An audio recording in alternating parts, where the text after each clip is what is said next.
What's up? What's up? How we doing? This episode is shot on the same day as the day it's got to come out. So this episode's gonna be later than a pregnancy period. You know what I'm saying? Like late, late, late.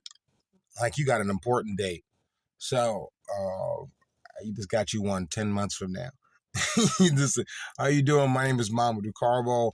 I am the maddist, coming to you from another undisclosed location because I am homeless. Yes, I am currently without a house, but that doesn't stop me from floating around doing what I got to do. You know what I'm saying? Like I still have a job. I'm still working. Still got money in the bank, but just ain't got a place to lay my head. That's fine. I got friends. My name is Mamudu. It means leader, but I honestly, I'm not even leading. I'm not even leading roles. I'm not right now. The only thing I'm leading is having a lead on the end. It's. I don't even know what that means. I mean, like I'm bullshitting. I have no leads. You know what I'm saying? I have no leads. I haven't been leading. My name should have been unhoused. That would have made more sense because I've spent most of my days being unhoused. That's why you see me right now reporting from an Uber. I'm currently shooting my podcast as I'm sitting still waiting for this Uber driver to come back from using a porta potty at the at the park. You know what I mean? Because I like to make sure to stop for bathroom breaks. Anyway, let's get into it this week. Big shout out to my sister. She's the truth. Chengu Soyene Kargbo. Respect, love. I don't even know what I'm supposed to say. I'm turning on Netflix. And I'm like, oh shit. Netflix has the new season of Tires. Let me go ahead and check this out. So I immediately click on it, season 3, episode 1. And, you start off, you see a couple characters you're used to. There's Stavros is in there, of course, Shane Gillis.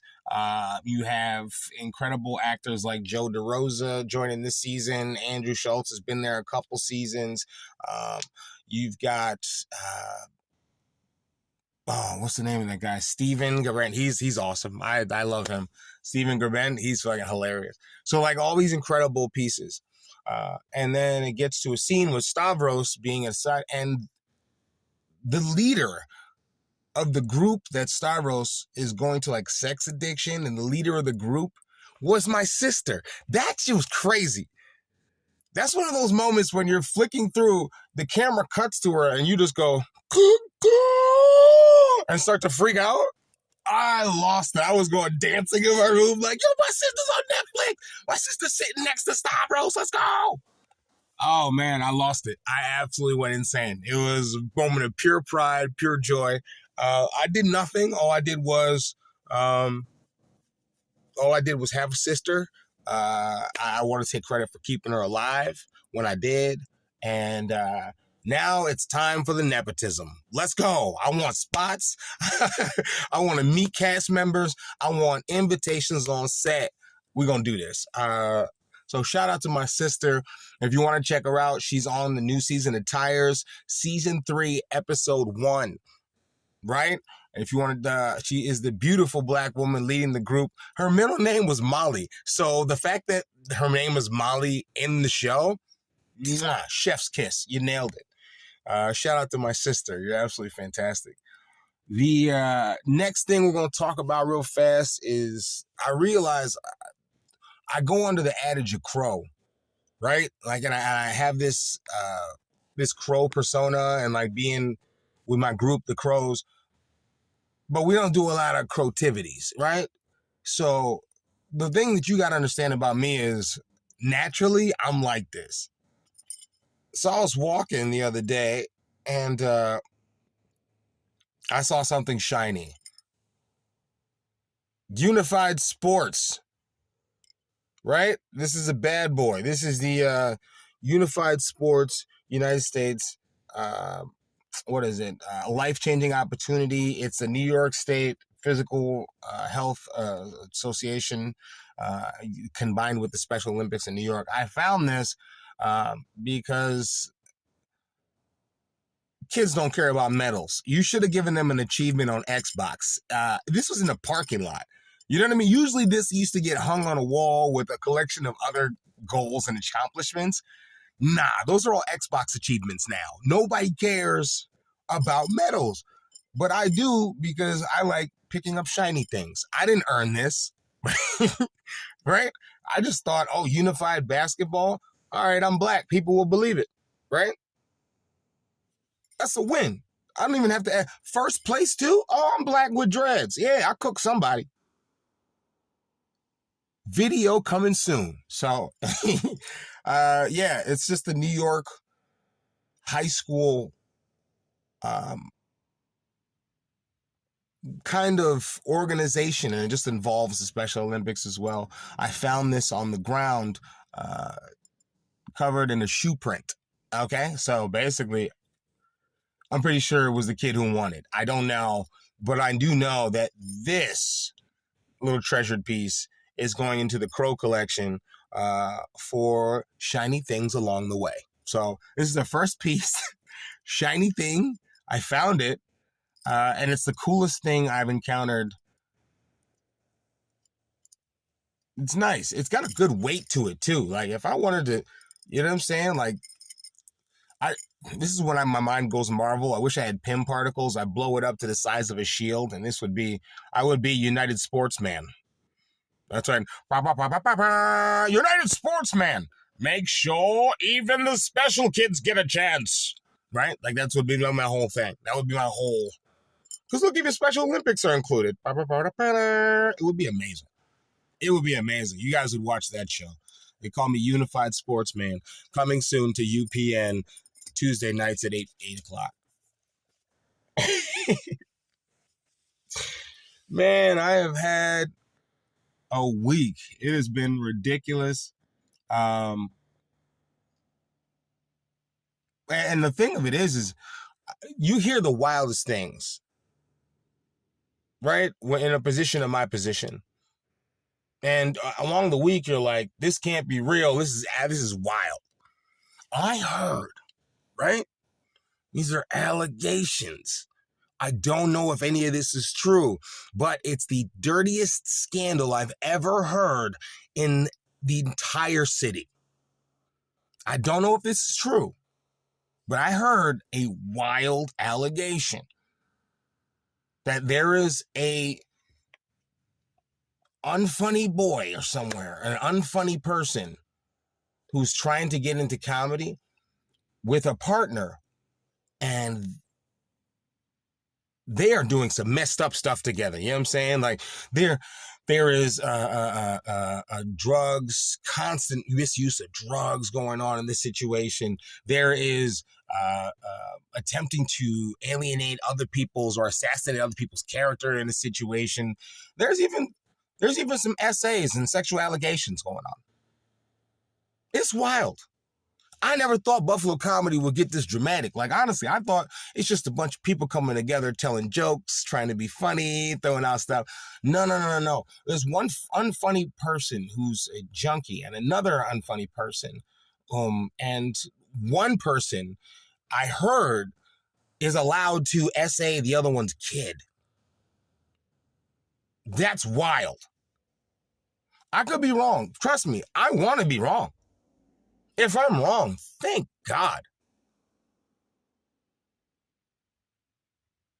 But if I'm not, the police got to break down someone's door.